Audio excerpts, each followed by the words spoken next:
კიდევ ერთხელ მოგესალმებით, თქვენ უყურებთ ვახოს ანაიას ამბებს 19 საათზე. დღევანდელი გადაცემის თემა არის სასამართლო სისტემა.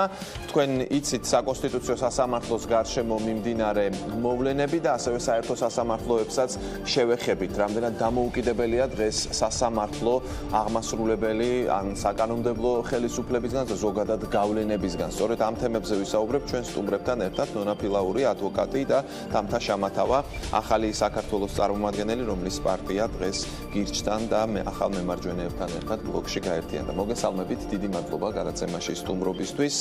ქალბატონ ნონა, თქვენ გითხავთ იმ პროცესს, რასაც ადევნებთ თვალყურს საკონსტიტუციო სასამართლოსთან დაკავშირებით. რა შეფასებას მისცემთ როგორც ადვოკატი, რომლის ინტერესების სფეროში არის, რომ სასამართლო იყოს დამოუკიდებელი, როგორც საერთო სასამართლოები, ასევე საკონსტიტუციო სასამართლო. რა ხდება საკონსტიტუციაში თქვენი დაკვირვებით? ჩემი დაკვირვებით საკონსტიტუციო სასამართლო ამ წუთში პოლიტიკურ განცხადებებს აკეთებს. მე ამჯერა საკონსტიტუციო სასამართლოს თავმჯდომარის განცხადებების არც იმის მჯერა, რომ ესეთი ზეწოლა მიმდინარეობს ზოგადად მათ მიმართ, იმიტომ რომ ზოგადად ამჯერა იმ ადამიანების, ვისაც შეეძლო იმ რეპრესიული მანქანისთვის ხელი შეეწყო, რაც იმ 9 და 10 წლიანი მმართველობის პერიოდში განხორციელდა. პაპუაშვილი ეხლა არ მოსულა სასამართლო ხელისუფლებაში, ეხლა არ გახდა საკონსტიტუციო სასამართლოს თავმჯდომარე და ეხლა არ აქვს ეს პრობლემები, რაზეც ის ლაუბრობს.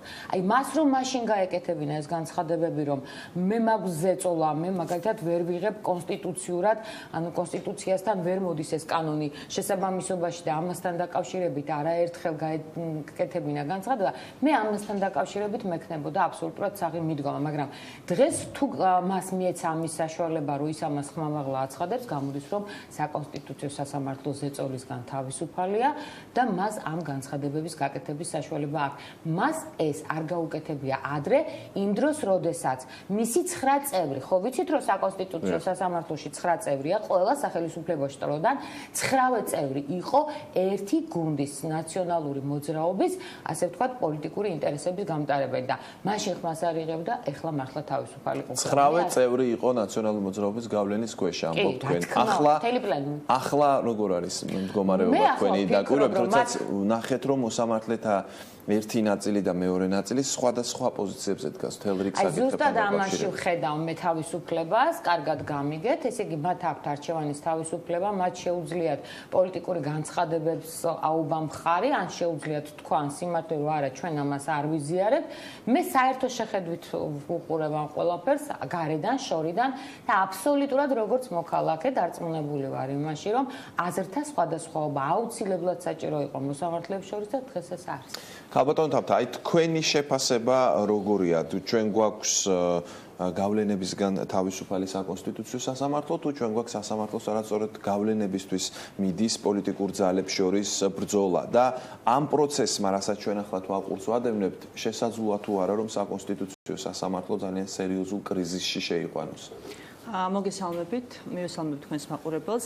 მე საკითხს დავსვამდი არა ისე მე მჯერა თუ ქალბატონს ჯერა თუ არ ჯერა ამის. დიდი ხანია მთელი ამ პროცესის განმავლობაში ვახო ვისმენთ პოლიტიკურ სპეკულაციებს ერთ-თუ ერთიან მეორე მხრიდან საუბარია ქართულ ოცნებაზე და ნაციონალურ მოძრაობაზე. ერთნი ამბობენ, რომ საკონსტიტუციო სასამართლო და პაპუაშვილი და მათ შორის პრეზიდენტი წყალსასვამს და მოლაპარაკებაში არიან და შეთანხმებულები არიან ნაციონალურ მოძრაობასთან. ნაციონალურ მოძრაობა პასუხობს რომ არა. მე და მათ შორის დანარჩენი ადამიანები, მოქალაქეები, ყველა გამოკითხვის 57-დან 60%-მდე, რომელიც არც ერთი და არც მეორე პოლიტიკური პარტიის მხარდამჭერები არ არიან, ძალიან დიდი ბოდიში, მაგრამ არ გვაინტერესებს ეს სპეკულაციები, ვის ინტერესს ემსახურება, ეს როცა ფაქტი გაჟღერდა, კეთილი უნდა ინებოს შესაბამისმა უწყებებმა და მოახდინონ დროული გამოძიება. თუმცა მე აქვე მინდა აღვნიშნო, რომ გამომდინარე იქიდან რაც გვინახავს, სამწუხაროდ ამ გამოძიების მიმართაც საზოგადოებას და მათ შორის მე საზოგადოების სახელითაც რომ არ ვისაუბრო, მაქვს ძალიან დიდი უნდობლობის გრძნობა განცდა, იმიტომ რომ გვინახავს გავს საქმეები, საზოგადოებრივი ინტერესი რაც მაღალია და ანონსებული გამოძიებები, თუმცა არაეფექტურად და არასაბამისი შედეგებით. რაც შეეხება თუ რას მოგვიტანს ეს, რა თქმა უნდა, გამოდის საკონსტიტუციო სასამართლოს თავმჯდომარე, მათ შორის პაპუაშვილი იქნება ეს თუ გვარებს არ აქვს არსებითი მნიშვნელობა ჩემთვის და აცხადებს საზოგადოდ, რომ ესე და ესე ხდება მოსამართლეებს ეს ეწოლა, როცა გამოდის პრეზიდენტი და ამბობს იგივეს თავისი ოჯახის წევრს და ეს უკვე არის საგანგაშო და აქ ჩვენ იმაზე კი არ უნდა ვხარჯავდეთ დროს და ვსაუბრობდეთ, რომ ეს ვის აწყობს და ვის ინტერესს ემსახურება. არამედ იმაზე უნდა ვსაუბრობდეთ, ჯერა არა, უსწრაფესად. ეს არის საგანგაშო ქვეყნის იმიჯისთვის და უსწრაფესად უნდა მოხდეს ამის გამოძიება, იმიტომ რომ დემოკრატიის მნიშვნელოვანია სასამართლო სისტემის, ასე ვთქვათ, გამჭვირვალობა და მათ შორის ინსტიტუციების პატივისცემა. და მე დღეს ამ საუბრებით, ამ სპეკულაციებით ხედავ, რომ სასამართლო ინსტიტუცია ფეხქვეშ ითელება. და ვის მიერ ითელება? თქვენ ამბობთ, რომ პაპუაშვილი გამოდის და აკეთებს განცხადებას, ხო? დიახ. განცხადებას უნდა მოყვეს გამოძიება, ამის მერე ჩვენ ვიგებთ. კი ბატონო, თუმცა თქვენ უნდებლობას უცხადებთ ამაზე. ჩვენთვის რა არის გაუგებარი?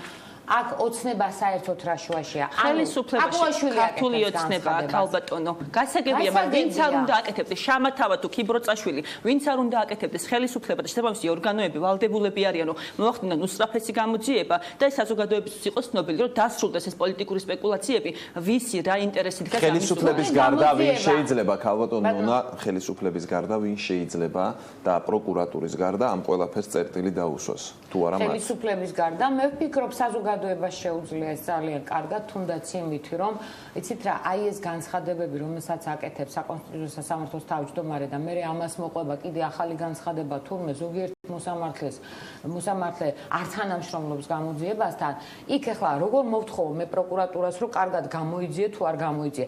თუ კი ერთი როგორ არა, აი თანამშრომლობაზე, აი პროკურატურაში მისულმა ერთ-ერთმა მოსამართლემ თქვა, რომ მე პირდაპირ გვარს ვეთყვიო ახლა, რომ შევალ პროკურატურაში და გვარს ვეთყვი, ვიზეც იყო ზეწოლა. ბატონო, მე თქვას, მაგრამ მარტო იმა რო თქვას, ეს ხო უნდა გადამოწმდეს, რომ ეს სინამდვილეა და დასტურდეს, ხო? ამ მტკიცებულებები ხო უნდა შეიქმნას, ხო შეიძლება ეს გაკეთდეს 1 საათში. ეს არის გამორიცხული. მე როგორც ვიცი, გამოძიება დაწყებულია, მე როგორც ვიცი, საათი გავიდა ქალბატონო, მოდი. შუაში აქვს საათი. როგორ არის შუაში? როცა ნება არ არის, როცა არ არის ნება, რამდენი საათი? რამდენი დღეც არ უნდა გავიდეს? არანაირი შედეგები. ბევრი გვინახავს ეგეთი ფსევდო გამოძიებები დაწყებული, მაგრამ სამწუხაროდ რეალური შედეგი მე. საერთოდ გამოძიებას რო არ იწყებდნენ. თუნდაც წინა ხელისუფლების დროს, თუნდაც ამ ხელისუფლების დროს სასამართლო სისტემა რჩება ყველაზე სუსტ რგოლად, როგორც იმ დროს, ასევე ამ დროს. ხართ, რომელსაც გარკვეული პასუხისმგებლობა წინა ხელისუფლების დანაშაულებებზე აქვს. მე მაინტერესებს იმ პარტიის ლიდერს, თუ დაუსვით ერთი შეკითხვა, რატომ აქამდე არ მსჯელობდა ის სასამართლო ხელისუფლება? ბატონ გიორგი ვაშაძე, ჩემი პარტიის ლიდერი, გიორგი ვაშაძესია საუბარი, ამ შემთხვევაში ნამდვილად მე მივხვდი. თქვენ არ ვიცით რამდენად ხართ ინფორმირებული, მაგრამ ყოველთვის ამბობდა, იქ სადაც იყო იმ პარტიაში, რომ აუცილებელია, არა საჯაროდ ამბობდა, თქვენ შეგიძლია ნახოთ ჩანაწერი. დიახ, ჩვენ კონკრეტ მაშინაც იგივეს ამბობდა, უბრალოდ ვერ განხორციელდა, სამწუხაროა არ გახსოვთ, სამწუხაროა, თუმცა ფაქტია, რომ ჩვენს ჩვენს პლატფორმას აქვს შესაბამისი გეგმა თუ როგორ უნდა მოხდეს სასამართლო სისტემის რეფორმირება. თქვენ ახლა პოლიტიკური განცხადებები არ მინდა, მე მითხარით კონკრეტულად ვაშაძემ როდის გააკეთა კომენტარი უსამართლო სასამართლოზე. კონსტიტუციურად მოიგროვდა ყოველი პირველი და მეორე ადამიანის უფლება. სად არის ვაშაძის განცხადებები? მე თქვენ ამაზე გელაპარაკებთ. მე თქვენ პარტიის პროგრამაზე დღეს არ გედავებით.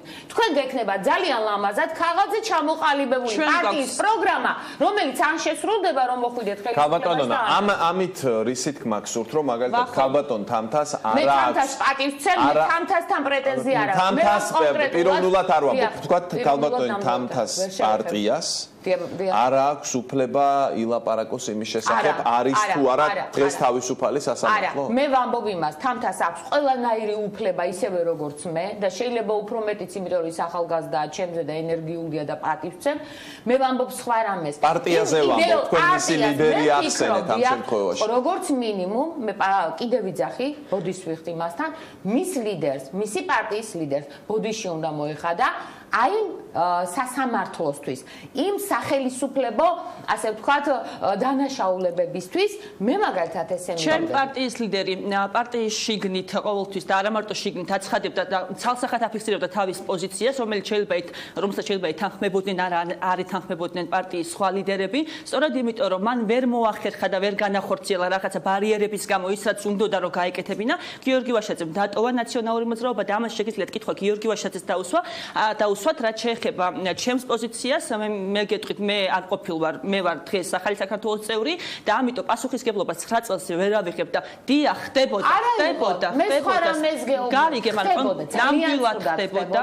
დია, მაგრამ დღესაც იგივე გრძელდება ქალბატონანა და სამწუხაროდ სახელების და გვარების ცვლილება ვერ მოახდენს იმას, რაც ჩვენ გვინდა რომ მოხდეს სასამართლოში. საინტერესო ფრაზა იყო. დღესაც იგივე გრძელდება. თქვენ ადვოკატი ხართ ქალბატონანა. შეგიძლიათ შედარება გააკეთოთ. ნამდვილად არ ხდება, მე მეტი ვიცით ამ თაზე მხოლოდ და მხოლოდ ერთი მიზეზის გამო, რომ მე ვარ პრაქტიკოსი ადვოკატი და ყოველდღე სასამართლო დარბაზში მიწევს ყოფნა და მე ვხედავ რეალობას, იმ რეალობას და თამთამში შეიძლება სასამართლო არის მიუკერძოებელი, თქვენ ამის თქმა გინდა მე დღეს ვამბობ, არა, მე გეტყვით რა არის დღეს სასამართლოში. სასამართლოში არსებობს ინდივიდუალიზმი. ზოგიერთი მოსამართლე არის შინაგანად არადამოუკიდებელი და გადაწყვეტილებები გამოაქვს ასეთი. ზოგიერთი მოსამართლე ცდილობს, ასე ვთქვათ, ამბიცია აქვს, რომ ძალიან ძლიერია და საერთოდ საპროცესო კოდექსი შეგვიცვალა. ეს თავისუფლება ვერ გაიგო. არა. სახელისუფლებო გავლენები არ არის. მე შემიძლია ძალიან ბევრი საქმე ჩამოთვალო, რომელიც ხელისუფლება მიიღო ქართულმა სასამართლომ იმ მძიმე მუხრუჭებიდან, იმ მძიმე, ასე ვთქვათ, ბორკილებიდან განთავისუფლდა, ყველგან ამას ვამბობ და არ მაგალითები. თუნდაც ავიღოთ, ყველანი საქართველოში ცხოვრობთ, შეიძლება ვიღაცას რომელიც დღეს პოლიტიკური პარტიის მიმართ კონდეს სიმპათია, მაგრამ რეალურად რომ ვიმსჯელოთ, არსებობს კონკრეტული საქმეები, თუნდაც იმ 9 წლიან პერიოდში გვირგვინი საქმე ვაზაკაშვილის საქმე და დღეს რუსთავიორის საქმე და ამას ვამბობთ არა მარტო მე თქვენ და ჩვენი საზოგადოება ამას ხედავს თელი დასავლეთი აქტორი და ყველა თანხდება იმაზე რომ სასამართლოში რუსთავიორთან გირგვლიანთან მიმართებაში ქართული სასამართლო დაუშვათ მე არ ვიცი შეგნით რა წერია და ამიტომ ბოდიშვერტი დეტალებზე ვერ ვილაპარაკებ მაგრამ ეს არის არა კონკრეტულად რომელიმე სასამართლოს თავმჯდომარის ამ პოლიტიკური პარტიის გადაწყვეტილება თვითონ ზოგიერთ მოსამართლეს უყვარს ხოლმე დიახ მჯერა უყვარს ხოლმე ატივისცეს იმ ხელისუფლებას, რომელიც ხელისუფლებაც არის სათავეში. ანუ როდესაც ამ ხელა საზოგადოებრივი დაინტერესება ქალბატონმა მოსამართლე ფიქრობს იმაზე, რომ ატივისცეს ხელისუფლებას, თუ აქ ხდება ეჭვი, რომ შესაძლოა ხელისუფლება ახდენდეს მასზე ზეწოლას, რაღაც კონკრეტულ საქმესთან დაკავშირებით. თქვენ არასდროს არ გაგჩენიათ ეს ეჭვი. აი ესა და ეს მოსამართლე ცოტა უცნაურად ხო არ იქცევა. მე გავიგო, ვის მე მქონდა ძალიან კარგი საქმე, მაგალითად ერთი აბსოლუტურად ზეწოლა იქ არისო, აბსოლუტურად დარწმუნებული ვიყავი, მაგრამ მოსამართლე მიიღო არაადეკვატური გადაწყვეტილება, იმიტომ რომ ვადა გაზდის. და იმიტომ რომ მაგალითად პატივისცეს ხელისუფლებას. ამ დროს ის ხელისუფლება მას არაფერს არ გაუკეთებდა.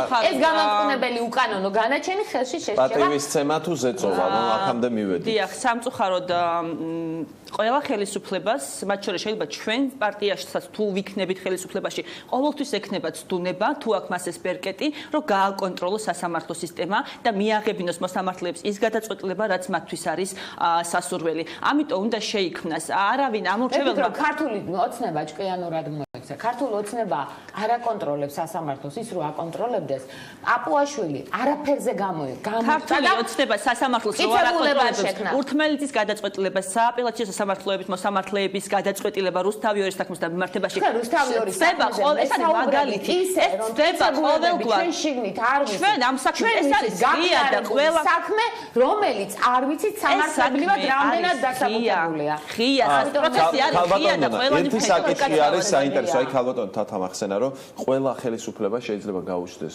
ცნუნება, რომ ეს შტო სასამართლო შტო აკონტროლებს. თქვენ თქვით, რომ აი ქართული ოცნება არ აკონტროლებს. რას ნიშნავს არ აკონტროლებს? მას არ სურს, რომ სასამართლო ხელისუფლება მისი გავლენის ქვეშ იყოს, თუ ისეთნაირად არის სასამართლო სისტემა მოწყობილი, რომ შეუძლებელია, რომ ვინმე აკონტროლოს. მე ვფიქრობ, ქართულ ოცნებას ჭირს აქვს ერთი პრობლემა და ეს პრობლემა არის ძალიან მარტივი. ქართული ოცნება არ ენდობა იმ მოსამართლეებს სურვით ცდუნება კონდეს და გაუჩნდეს სურვილი თვითონ მოსამართლეებს არ ენდობა ისინი აუცილებლად ამას ხმამაღლა იყვნენ იმიტომ რომ ქართული ოცნება მიცის რომ იმ სასამართლოში ისევ ძველი მოსამართლეები არიან და ისინი არ არიან აი მე რა მაინტერესებს იცით თქვენ თქვით რომ აი არის ზოგიერთი მოსამართლე ვისაც უნდა პატივისცემა ხელისუფლების თუ პატივისცემის სურვილი არსებობს და თუ მეორე მხრიდან არსებობს პატივისცემის სურვილი არსებობს თუ მეორე მხრიდან არსებობს სურვილი რომ დასტური უთხრას ამ პატივისცემაზე რა შეუშლის ხელს შეგიძლიათ მითხრათ ძალიან მარტივი რაღაცა მე მივიღებ ისეთ გადაწყვეტილებას რომელიც ვიცი რომ ვიღაცას ეს სიამოვნება თუ ის არის მხარე ხო და მე მექნება გარკვეული გარანტიები, მაგრამ მე აღარ დავჩაგრავ ნონა ფილაურის კლიენტს სიტყვაზე ვიძახი, ან თამთა შამათავას კლიენტს, მე რა ისევ ისე, ასე ვთქვათ, ნაციონალური მოძრაობის დროს რაც ხდებოდა იმას გავაკეთებ და რა პრობლემაა? ქალბატონო ამბობს რომ კაც რუსთავი ორის საქმეს არ იცნობს ასე დეტალებში, მაგრამ მოდით აი სხვა მაგალითები შეგიძლიათ გითხრათ, სადაც ხელისუფლების ასე ვთქვათ კონტროლი გამოჩნდა სასამართლო სისტემაზე. ვახო, არაერთი საქმის ჩამოსვლა შეიძლება, მათ შორის შეიძლება პიროვნულად არ მომწონდეს მე და ან ქალბატონ ნონას, თუნდაც იგივე გიგი უგულავას საქმე, კაბელების საქმე და აქ საუბარი არ მაქვს, რომ მე სიმპათიით ვარ განწყობილი ირაკლი ალასანიას მიმართ, მაგრამ აქ საუბარი არის იმ საქმეზე, ეს არის აბსოლუტურად პოლიტიზირებული საქმე, რა საქმეებიც ახლა მე ჩამოვთვალე და ამას ვამბობ არა მარტო მე კიდე ერთხელ ვიმეორებ, ფაქტობრივად ანტიკონსტიტუციურად და უკანონო პატიმრად იქნა ცნობილი ევროპის და დასავლელი პარტნიორების მიერ გიგი უგულავა, რომელიც იმყოფება პატიმრობაში. ანუ ძალიან ბევრი საქმის ჩამოსვლა შეიძლება და ის რომ მოსამართლე უბრალოდ უნდა ასიამოვნოს არ არსებობს ქალბატონო, მას კონკრეტული დავალება ან ინტერესი, იმიტომ რომ მასზე ხორციელდება ზეწოლა, იმიტომ რომ ისეთი გადაწყვეტილებები იქ დავასრულებ და მითხარ. მე არ ვიცი არის თუ არა გიგი უგულავა პოლიტპატიმარი, მაგრამ პოლიტპატიმრობა არ ნიშნავს რომ გიგი უგულავამ დანაშაული არ ჩაიდინა. პოლიტპატიმრობა შეიძლება ნიშნავდეს უდანაშაულო ადამიანის დაკავებას და დამნაშავის დაკავებასაც, მაგრამ მის მიმართ სასჯელი შეიძლება იყოს აბსოლუტურად არაადეკვატური და მძიმე. ანუ გიგი უგულავა რაც განახორციელა გაცდა ყოველგვარს. უბრალოდ შეიძლება პოლიტიკური ნიშნით უფრო დაუმძიმეს, აი ეს თქვით. ამიტომ სასამართლო კონკრეტულ შემთხვევაში შუაში, ამ შემთხვევაში შეიძლება სულაც არ არის იმ თვალსაზრისით, რატომ გამოიტანა მან გამამტყუნებელი განაჩენი. ასე რომ თამთა, მოდით ნუ ვიდავებთ იმაზე, რაზეც თქვენ მტკიცებულება არ აგავთ. კიდევ ერთხელ გიმეორებ, გავერკვეთ ჩვენ პოლიტიკური ნიშნით ვიმსჯელოთ, აკობით ამაშიც უკვე გამწაფეს ამაში. თუ იურიდიულად ვისაუბროთ, რა არის სწორი და კარგი. მე კიდევ აკუაშვილი არის ადამიანი, რომელიც მთელი წლების განმავლობაში ემსახურებოდა უსამართლო ანტიკონსტიტუციურ, საკონსტიტუციო სასამართლოს და დღეს რომ ამას მეუბნება, მე მით უმეტეს მისი არ მჯერა. ეს არის პოლიტიკური არ მჯერა, მაგრამ ვინ უნდა დაუსვას წერტილი აი ამ მჯერა არ მჯერას. ეს არის თქმა უნდა გამოძიებამ, რომელიც როგორც ვიცი მიმდინარეობს და ეხლა ძალიან არაადეკვატურია იმის თქმა, რომ გამოძიება მან გააკეთა დავუშვათ ერთი თვია, ხო ეს განცხადება ერთ თვეში. ანუ ეს არ იყო პირველი განცხადება ქალბატონონა, მან არაერთხელ მათ შორის მეორედ პირველად განაცხადა რამდენიმე თვის წინ და ჩვენ რა რეაგირება ვნახეთ, აბსოლუტურად არანაირი შედეგი. ეს იყო მეორე განცხადება მისი და ესე შეიძლება დაუსრულებლად გაგრძელდეს ეს განცხადებები და რატო არავის არ უჩნდება კითხვა. თქვენი უფლებაა შეგიძლიათ არ გჯეროდეთ პაპუაშვილის ადვოკატად არ გამოდგები, მაგრამ ეს ფაქტი რომ ჟღერდება უკვე მეორედ, რატო არავის არ უჩნდება კითხვა, რომ გამოძიებული იქნეს და ეს პოლიტიკური სპეკულაციები თუ რომელიმე მხარე, მათ შორის პაპუაშვილი იტყუება, დადგეს მისი პასუხისგებლობის საკითხი და იქნეს გამოძიებული და შეწყდეს ეს პოლიტიკური სპეკულაციები. მაგრამ როდის პაპუაშვილი კი არა, ქიბროწაშვილის რომ მოვიდეს, თუ არ არსებობს ამისი ნება და პოლიტიკური ნება და სურვილი, არანაირად არ იქნება გამოძიებული. რაც არ უნდა ხონდეს ახლა პროკურატურას რომ დაიფაროს და დაინდოს პროკურატურას არ გამოიძიოს. პროკურატურას არის მართული. ხეცას აი ამას ვერ ვაკავშირებ. პროკურატურას არის არიძიებს პროკურატურა, მაშინ რა გამოდის? პაპუაშვილი აი რატო არიძიებს? ანუ უნდა რომ პაპუაშვილი მართალი არ იყოს თუ რა აი ვერ გავიგე. არიძიებს იმიტომ რომ ქალბატონო ნახეთ შანტაჟი მიდის, შანტაჟი. მე გეტყვით ლოგიკას ამას. ხო, აი ვერ ვიგებ ამ ლოგიკას. 100-ია თუ არა ამას არ ვამბობ, უბრალოდ ლოგიკას გეტყვით, ხომ შესაძლოა პროკურატურა არიძიებდეს ამას იმის გამო და ამას ამბობენ ადამიანები, რომლებიც პროკურატურას არ ენდობიან, რომ ამ ზეწოლას, რომელზეც პაპუაშვილი ლაპარაკობს, ახორციელებდა ხელისუფლება. ხო, და ხელისუფლება პირდაპირ მივიდა პაპუაშვილი და დააშინა? ლოგიკა, ვინც ამას ამტკიცებს, ეს არის. აი, პაპუაშვილი არა, კონკრეტული სხვა მოსამართლე, ვის შესახებაც პაპუაშვილი ლაპარაკობს. ლოგიკა არის ვინ დაურეკა პირადად პაპუაშვილს? ამას სპეკულაციებს დაურეკა თუ რა ფორმით იყო ჩვენ ეს არ ვიცით. ჩვენ ეს არ ვიცით. სწორედ ეს უნდა იქნა. არანაირი მნიშვნელობა არ აქვს. ჩვენ ახლა ნუ ვიმარჩელებთ ვინ დაურეკა, რატო არ იმაშვება, ითქვა ფაქტი დასახელდა, ხო? ძალიან ხმაურიანი და ძალიან მნიშვნელოვანი სკანდალური განცხადება. ერთი თვია, მოხდა. დიახ, ერთი თვის წინ კიდე მოხდა მსგავსი განცხადება, მაგრამ გამოძიება დაიწყო და შედეგი. მეორე მოხდა ესეთი განცხადება და ჩვენ იმას რასაც თქვენ საუბრობთ, არასერიოზული განცხადება, საკმარისი ნამდვილად არა. რამდენი 4 წელი მინახავს, 4 წელია უკვე ეს ხელისუფლება არ მთავრობაში და არც ერთი და პაპუაშვილმა 4 წელი პაპუაშვილზე არ მაქვს საუბარი, ზოგადად სასამართლოებზე მაქვს საუბარი, დაწყებული გამოძიებები, მათ შორის პირად კონტროლზე აყვანილი გამოძიებები, არც ერთი, მიუხედავად იმისა, რომ საზოგადოების ძალიან მაღალი ინტერესი იყო, არც ერთი არ დამთავრებულა ისეთი შედეგი. ჩვენ საკონსტიტუციო სასამართლოს ცოტა ხანში კიდევ დაუბრუნდებით, მაგრამ კიდევ ერთი თემა შემოდის, ხო? პროკურატურა, რომელიც როგორც თქვენი ოპონენტი ამ შემთხვევაში ამბობს, უნდობლობას იწვევს და სხვები როგორც ამბობენ, არის აბსოლუტურად პოლიტიზირებული, ხო? აი თქვენ გაქვთ მათ შორის პროკურატურაზე დაკვირვების საშუალება, პრაქტიკული თვალსაზრისით. პროკურატურა დღეს თავისუფალია პოლიტიკური გავლენისგან. პროკურატურა აბსოლუტურად თავისუფალია, პროკურატურა ამ გავლენისაგან. პირდაპირ შემიძლია გითხრათ სასახად. აქ არის პრობლემა ერთ რამეში. ის რეფორმა, რომელიც გატარდა, ანუ გამოძიებას აწარმოებს საერთოდ ისა საგამოძიებო ორგანო არ არის პროკურატურა. კი, აქ პროკურატურას თავის საგამოძიება, მაგრამ ის რაღაც პატარა ძალიან ისეთი ვიწრო ჩარჩოთი მოიაზრება. ძირითადად გამოძიებას აწარმოებს შინაგან საქმეთა სამინისტრო, ხო? კრიმინალური პოლიცია და ასე შემდეგ და ასე შემდეგ, ხო? პოლიციები გარკვეულ. მაგრამ მე ვამბობ, ნახეთ, სასამართლოში პროკურატურა არის წარმომადგენელი. ბრას უჭერს ხარ. მე ვიძახი გამოძიებაზე პასუხისმგებლობას, მე თუ მკითხავ, უნდა იღებდეს თვითონ ის ორგანო. პოლიციაში მუშაობდნენ ადამიანები, ვინც იურისტები არ იყვნენ. ეს რეფორმა გააკეთა ვანო მერაბიშვილმა. და ის ხალხია, ვინც იქ მუშაობს. იმის გამო, რომ პროფესიონალები გაუშვეს, რომ კორუმპირებულები იყვნენ და კორუფცია, ასე ვთქვათ, არ წახალისებულიყო, დატოვეს ეს ახალგაზრდები, რომლებიც წვალობენ და დღემდე გამოძიება ვერ ისწავლეს და აი ამ რესურსით მოდით რა, ვიყოთ, მოდით სახელმწიფოები, ვინც გინდა მოვიდეს, ახლა ვაშაძე რომ მოვიდეს, იმას მეტყვის, რომ იმ საქმეს გამოიძიებთ, ნუ მაცინებთ. ეს არის გამორიცხული ხალხო. ანუ პროკურატურა და საგამოძიებო ორგანოები ჩვენ კადრი ძალიან სუსტი ამ თვალსაც. ანუ არა პროფესიონალიზმის საკითხი შემოდის, მაგრამ პოლიტიზირებულობის არა. არა. თავისუფლება ზუსტად იმიტომ აქვს. აი, ეუბნები ხო? ჩვენ ახლა არ მინდა. მე მყავდა ძალიან მაგარი მოსამართლე იყო ნაციონალური მოძრაობის დროს. არ ვიცი ხა უფლება მაქვს დავასახელო ეს ქალბატონი თუ არა. ლია ორკოდაშვილი უპროფესიონალესი მოსამართლე. ძალიან ბევრი კარგი შედეგი ჰქონდა ქალბატონ ლიას. თუ კი იმას შეეძლო ქართული მასწავლებლება თავის კონკრეტულ საქმეებში ისე განახორციელებინება, ხო? ისე როგორც ის ამას ახერხებდა, რატო სხვებმა არა? აი, როდესაც ზეწოლაზე ვსაუბრობდით სასამართლო სისტემას, ქალბატონმა ნონამ შემოიტანა, ვთქვათ, ახალი განსაზღვრება, ასე ვთქვათ, პატივისცემა უნდათ მოსამართლეებს. პროკურატურის შემთხვევაში, ზოგადად საგამოძიებო ორგანოების შემთხვევაში უფრო არაპროფესიონალიზმს მიაწერა ვიდრე პოლიტიზირებულობას. აი, პოლიტიზირებულობასთან დაკავშირებით შეგიძლიათ ისეთი არგუმენტები თქვათ, რომელიც გახდება განხილვის საგანი. ქალბატონ ნონას ექნება რაღაც კონტრარგუმენტები. პირველში რაც მინდა ვთქვა, რომ არც არაპროფესიონალიზმი არ არის გამართლება მათ შორის.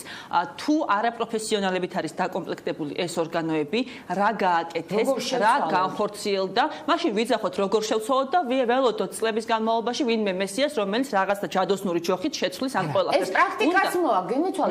კვალიფიცირება, პროფესიონალიზმი, ტრენინგები არ აკლიათ იმათ. ტრენინგებზე არ არის საუბარი. ვაშაძე რომ მოიყვანო, ახლა პროკურორად, ხო კაი იურისტია. თუ სისტემა არ შეიცვალა. ხო?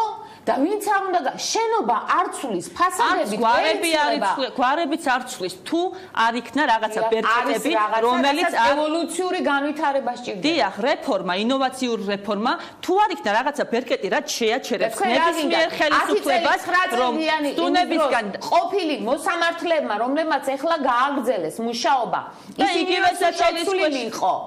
მე არ ვამბობ შეცვლას, მე ვამბობ სისტემის შეცვლას და არა სახელმწიფო მნიშვნელოვანი საკითხია, მაგრამ მოდით დაუბრუნდეთ ერთი წამით პოლიტიკურ გავლენას პროკურატურაზე. თქვით თქვენი არგუმენტები, რომლის მიხედვითაც დაადასტურებთ, რომ პროკურატურა არის პოლიტიზირებული. ძალიან მარტივია ვახო, პროკურატურა, შსს-ც და სასამართლოც არის პოლიტიზირებული, იმიტომ რომ მე არ მახსოვს არც ერთი გამოძიება, რომ დასრულებული იყოს რაიმე შედეგით.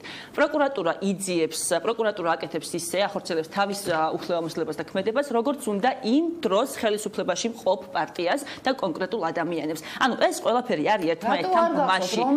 ერთმანეთთან რომელი კონკრეტული გახმაურებული მაღალი ინტერესის მქონე საქმე იცი თქვენ გახსნით მე არ მახსოვს იქნებ მიმდინარეობს რამდენი წელია საქმე რაშია იცი ხო ის პროცესები რომელიც მათ ძალიან საინტერესო წავიდა და მიმდინარეობს 4 წელია რამდენი წელი გასაგებია მიმდინარეობს შეიძლება ეს გაგრძელდეს უსასრულოდ როდესაც კონკრეტული პოლიტიკოსი გამოდის და ამბობს რომ აი მე ავიყვანე ეს საქმე პირად კონტროლზე და ხვალ იქნება განაჩენი რამდენი ესეთი საქმე იცით მე გეტყვით ძალიან მარტივია ქართულ ოცნებას პრობლემა იმაში კი არ აქვს თქვენ რასაც ამბობ ზეწოლაზე რომ საუბრობთ ქართულ ოცნებას ყველაფერის პრობლემა აქვს პიარში ისინი არ გამოდიან და არ ანუ სასამართლო არის დამოუკიდებელი უბრალოდ ჩვენ ვერ ხედავთ მე ვივართ მოხალხეები და ამ პიარი არის არაკომპეტენტური კარგით რა ქალბატონო ადვოკატი ხარ და ამის ჯერა სასამართლო ხელისუფლება არ არის ერთიანი ჩვენმა მოსამართლეებმა კიდევ ვერ გააცნობიერეს რა უნდა აკეთონ ბოლომდე იმიტომ რომ ყველა იმაზე ფიქრობთ რომ 10 წელი რო უსრულდება დანიშნავენ კიდე თუ არ დანიშნავენ ვაიმე რა იქნება ვაიმე რომ არასტაბილურ ქვეყანაში ვცხოვრობ ჩვენ გვაქვს ქვეყანა სადაც არსებობს ეკონომიური დეპრესია ის მოსამართლე სამართლიანი ვერ იქნება ძალიან კარგი რამ ახსენეთ როდესაც ეკონომიკა ახსენეთ ხო დიახ როდესაც სასამართლო არის აგუშენებს ეკონომიკას როცა არის პოლიტიკური წნეხის ქვეშ სასამართლო დავასრულებ როდესაც არის პოლიტიკური წნეხის ზეწოლის ქვეშ სასამართლო ამ შემთხვევაში ეკონომიკას არაფერი არ ეშველება იმიტომ რომ არც ერთი უცხოელი ინვესტორი არ შემოდგავს ფეხს საქართველოში და არ გააკეთებს ინვესტიციას თუ იცის რომ მან იმ შემთხვევაში თუ მის ბიზნესსა და სახელმწიფოს შორის მოხდება და აუცილებლად სახელმწიფო სასამართლო გამოიტანს ხუთოსანი ბავშვები რო იზეპირებდნენ გამოიტანს მან მისთვის სასურველ ჩვენ ძალიან დიდი ხანია ამ პრაქტიკას უყურებთ ქალბატონო ის რაც ხდება სასამართლოებში დიახ სახლები რო გააკეთა ვაშაძე ეს არის საკმარისი იმისთვის რომ ხელისუფლებაში მოხვიდე ეს არის ძალიან დიდი შეცდომა არა ამას არ ვფიქრობ და ჩემს ნაცვლად ეს არის ფასადური დემოკრატია თუ შეიძლება ვიტყვი მე თვითონ რას ვფიქრობ თქვენ თავაზობთ თავაზობთ გამოსავალს საზოგადოებას ხო ცნობილია ამის შესახებ მაგრამ შეგიძლიათ კიდევ ერთხელ კი ბატონო ჩვენ გვაქვს კონკრეტული ინიციატივა რომელზეც შეგვიძლიათ ვიკამათოთ ვიდაოთ ანუ ჩვენი მთავარი მიზანი არის ის რომ შეიცვალოს არასახელები და გვარები ურთმელიძე იქნება თუ შამათავა ამას არსებით მნიშვნელობა არა აქვს თუ რაღაცა მithumedas ფილაური გეთახმები არ მაქვს პრობლემა უნდა შეიცვალოს სისტემა მათ შორის გარდამავალ პერიოდში უზენაეს სასამართლოს ეს საქმეები გადაეცეს ვენისთან ლონდონის საარბიტრაჟოს და მიიღოს გადაწყვეტილება ძალიან ბევრი მაგრამ ღირს ან ჩვენ ვისკავთ 15 წლის განმავლობაში ვერ ვისწავლით ლამაზი თვალების გამო არ უნდა გვენდოს საზოგადოება გვინახავს ერთი ხელისუფლებაც მოსული რომ აი მე მოვალ გავატარებ სასამართლო რეფორმას მენდეთ ხალხნო ვენდეთ და ვნახეთ რომ შედეგი არ არის მოვიდა მეორე ხელისუფლება აკეთებს იგივეს რატო უნდა მენდოს მე თუნდაც ვაშაძის გუნდის წარმომადგენლს ცარიელ სიტყვებზე თუ არ იქნა კონკრეტული თუ არ იქნა კონკრეტული ჩვენი პარტია არა სახელმწიფომ უნდა გააკეთოს ეს სახელმწიფოს უნდა უღირდეს რომ 15 წელიწადში ან ჩვენ აი ამ გარდამავალ პერიოდში ვიხდით ამას გვიღირს ეს და ვაკეთებთ ასე ვაწყობთ სისტემას რომ გადაწყვეტილებას იღებენ უცხოელი მოსამართლეები და ძალიან ნაკლები შანსია ფაქტობრივად არ არის შანსი რომ ხელისუფლება ეს თქვენი მოდი დავასრულებთ და შემდეგ მოგცემ შესაძლებლობას ვითხრათ რა შეეცდო ეს ართმევს ხელისუფლებას ყველაზე ცუდ ჩინოვნიკსაც კი ართმევს საშუალებას რომ მოსამართლეზე განახორციელოს ზეწოლა და ამ შემთხვევაში როდესაც უზენაეს სასამართლოს გადაწყვეტილება იქნება მიიღება არა აქ არამედ როგორც ვახსენე ვენისთან ლონდონისთან ნებისმიერ საარბიტრაჟოს მიერ ქვედა დონეზეც აზრი ეკარგება უკვე 2 თვის გამო იმ გადაწყვეტილების მიღებას ეს არის იდეა რომელსაც კარგახანია უკვე ვაშაძის გუნდი ამბობს და თქვენ თქვით რომ ეს საფუძველში არის მცდარი. ეს არის მცდარი. ეს ძალიან დიდ სახსრებთან არის დაკავშირებული. ეს არის მცდარი იგივენაირად როგორც მაგალითად ახლა ნაფიცვა ჯულთა სასამართლო შევქმნით ჩვენ და ხალხი ასამართლებს და ასე შემდეგ. ესეც ძალიან არასწორია. მე მიმაჩნია რომ პროფესიონალიზმის დონე თუ გაიზრდება ქვეყანაში და თუ ჩვენ ვეცდებით რომ შევქმნათ პროფესიონალური კადრები, ხელი შეუწყოთ მათ სწავლას, მათ პროფესიონალურ ჩამოყალიბებას, მათ დამოუკიდებლობას და პროფესიული უნარჩვევები ვასწავლოთ უფრო კარგად. მე მგონი აი თქვენ დაასახელეთ თქვენ ქალბატონო თქვით რომ აი ეს რა დაგვიჯდება, რამდენი დაგვიჯდება, ხო? ქალბატონმა თამთამ გიპასუხეთ რომ ეს ძვირი დაგვიჯდება. მაგრამ აი რა გეგმასაც თქვენ სთავაზობთ, ეს რამდენი ხანი დაგვიჯდება, ეს არის ძალიან მნიშვნელოვანი. არა, დროში რამდენად? ხო, აი რამდენი ხანი უნდა ველოდოთ ჩვენ მაგალითად სასამართლო სისტემის გაუმჯობესებას. არ უნდა ველოდოთ დიდი ხანი, იმიტომ რომ თუ წახალისება ექნება ადამიანს, როდესაც ის კარგ პროდუქტს დადებს, ხო, ნებისმიერ სფეროში, იგივე სასამართლოში, იგივე მასში, დასაბუთებული იქნება მისი გადაწყვეტილება და არ იქნება ამ ფარატინა ქაღალდებს თავს დავანებებ და მისი შრომა შესაბამისად დაფარდება. აი თითქოს მოჯადოებული წრეა, ხო, ყველა ხელისუფლება ხელისუფლებაში მოსვლამდე ან ხელისუფლებაში ყოფნის დროს ლაპარაკობს სასამართლო სისტემაზე. ყველა. იმიტომ რომ ამაზე დგას ყველაფერი. მაგრამ ჩვენ ხედავთ რომ სასამართლო სისტემა მუდმივად კამათის და დავის საგანია, მუდმივად უნდობლობის, ხომ? ეს მოჯადოებული წრე როგორ უნდა გაირღვეს? ძალიან კიდევ ერთხელ ვიმეორებ, ადამიანები უნდა ინიშნებოდნენ პროფესიული ნიშნით და არა სხვანაირად. მე კიდევ ვამბობ, ქართული ოცნება რეფორმას დაძლევდა იმ შემთხვევაში, თუ მოსამართლეებს გაუშვებდა. ანუ რაღაცით დაიჯებოდა ის მოსამართლე, ვინც უსამართლო გადაწყვეტილებებს იღებდა. ნახეთ, თქვენ ამბობთ, რომ პროფესიონალები გვაკლია და ამ დროს სისტემიდან უნდა გაუშვათ უსამართლები და საიდან უნდა მოვიყვანოთ სხვა მოსამართლეები? ძალიან მარტივია, ძალიან ბევრი იურისტები, ბევრი ყავდა.